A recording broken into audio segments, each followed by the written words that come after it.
Say where long we, you listen, been you in better, the industry? you better say where we are. Because there's lots of people laughing at the back. I got to tell you, we are in a place called Flavour in Eastbourne. If ever you want a good drink. So how did it feel to hear your first record played? And what did you do at that time when it was played? Obviously you played on the radio. You heard first time? Well, Is that true, I've got a few good stories because first record we ever made, and I keep harping back to this thing when I advise people because that's what I do an awful lot. And I write an awful lot of books. I brought a few along for you to see. You know, advisory books in show business. And I always say to people, when you have your first hit record, enjoy it because we never did. We were so just hooked up in the whole thing. We went to Decca and we recorded 4 tracks in 3 hours, which is amazing. Really? We recorded Shaman, Jailer Bring Me Water, Our Street's Annual Outing, and Old Bill. Good memory, eh? I can tell you the session. I can tell you the session man as well. 260 years old man. I know. I'm impressed. It was Reg Guest was playing piano and did the arrangements. Jim Sullivan was playing lead guitar, who became absolutely incredibly famous and still is, playing with Tom Jones and people like that. There's Eric Ford on acoustic guitar, and Brian Daly on cello acoustic guitar, and Frank Clark on bass, and Andy White on drums, who was reputed to be the guy who was responsible for most of the drumming on Beatles stuff. So there we go. That was the band. It was produced by a guy called Michael Barclay. No, sorry, I'm telling that wrong. Shel, Talmy and Mike Stone, who were responsible for the Kinks and the Who, a lot of people like that. And I still email Shel Talmy a lot. He's now blind, tragically, through diabetes. But he still manages to produce, even though he's blind, which is quite amazing. So, listening to it for the first time in our manager's flat in Park Lane was just shocking is the word, because when you hear something, you listen to it when you're rehearsing and all that, but then you hear the actual produced, finished record and it's done. But having said that, I was part of the production all the way through, so I made sure to sit beside Shel Talmy. Another bit of advice I give to people, if you ever get a chance to sit beside a great producer, do, and ask questions. And I ask questions constantly. And I always say that, like Con, my brother, he was the voice, so he just flew off home. And the other guy who was singing with us at the time, John Stokes, he was just reading a newspaper.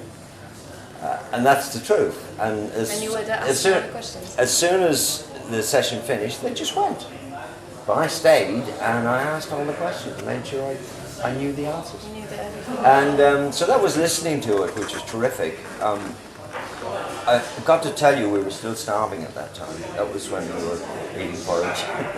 Sharing the last porridge. The last bit of porridge, and we put a bit of, just to make it, John Stokes, who was with us at the time, he, as he always did, whenever there was trouble or starvation around, he just went back to Ireland, and that was it. Feed himself. Probably, yeah. And Con and I were left, and we put a little bit of tomato sauce in our porridge to make it taste a little bit better, and the tomato sauce was off. Oh. Yes, and so we starved that night, and we went up to our manager's flat the next day, I always remember, and she offered us some crisps. And she had a big tin of crisps like that, with all packets of crisps, and she gave us 1 packet of crisps. Oh. And she had a good memory. She always had beautiful decorative chocolates on the tables. But you were not allowed to touch them? Very posh flat. And we were looking at these chocolates. Please offer us a chocolate.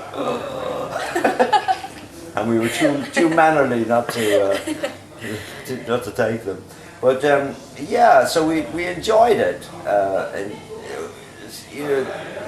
I always equated to Silent and Garfunkel. They had the same story when they had Sound of Silence in America, which incidentally we had the hit over here. It wasn't them, which is nice to say.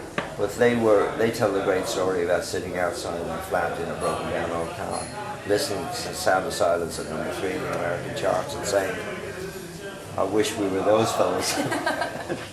And we had exactly the same story. I mean, we were listening to ourselves, number 5 in the charts, a little transistor radio, freezing cold, nothing to eat, saying, I wish it was those fellas. Well, so tell me, I believe in 1964, Yeah. you put more records into UK top 10 charts than actually the Beatles, is that Yeah. right?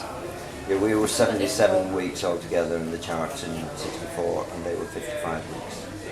In fact, on the Enemy Pole concert, they had to invent a new category so that the two of us could be on there, and we were. And they were on the show, and we were on the show, which was interesting. You met them? Have you met them? Oh God, yeah. Paul McCartney peed on my shoe. Did he? Absolutely. You keep the shoe? You still got the shoe, did We you? went into the loo together. They were at the theatre. We were in the bigger theatre, the Pavilion in Bournemouth, and they were in a small little cinema theatre opposite. And I wonder what all the fuss was about the Beatles, so I went over. And I just wanted to go to the loo. Went in backstage in the dark and went into the loo. It was typical urinal. Yes, yeah. And I was standing there, and Paul McCartney walked in. And of course, he'd never met me, and I'd never met him. Well, obviously, we knew who each other were. Oh, you knew that? Of course, yeah. So he went to the stall beside me, and we're doing the man thing, right? With the hand up like this. And he was standing there, and then he sort of looked at me and he went, Great story, peed on my shoe.